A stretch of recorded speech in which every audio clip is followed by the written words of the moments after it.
So, if you want to make the argument that, you know, all men cheat, or that cheating in itself is a mistake, it's something that we're all bound to do, that it's a very hard thing to avoid, then essentially you're making the argument that America has an arrested development problem.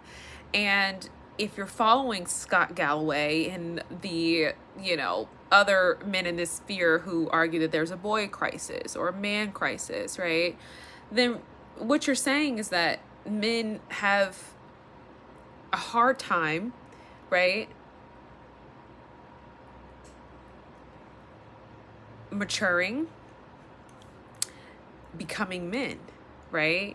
And so if there's a boy crisis, are you essentially saying that men are stuck in adolescence, right? And that's why things like infidelity at the age of 40 or something of that nature, right? Like at this big grown age, it's not a mistake, it's a choice. But if it's a mistake and you're saying that, men make these mistakes when it's really a lack of character, then what exactly are you saying? Are you fundamentally implying that men struggle with growth and development? Are they incapable of struggling with, or incapable of growing and developing and becoming men who acquire responsibilities and who, are persons who can keep their word? Like, what exactly are you saying?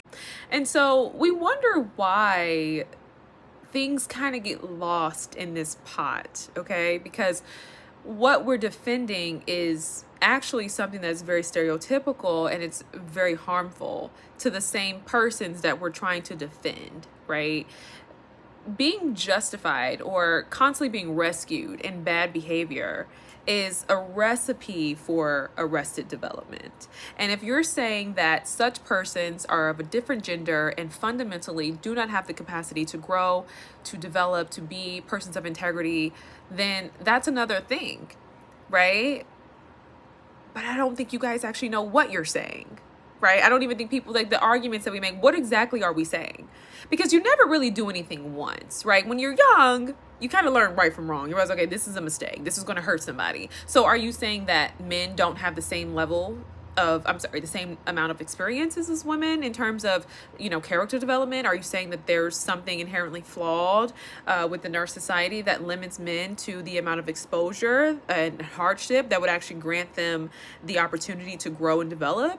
I mean, what exactly are you saying? What exactly are you saying? Because it can't be the normalcy of bad behavior from adolescence. That cannot be the answer.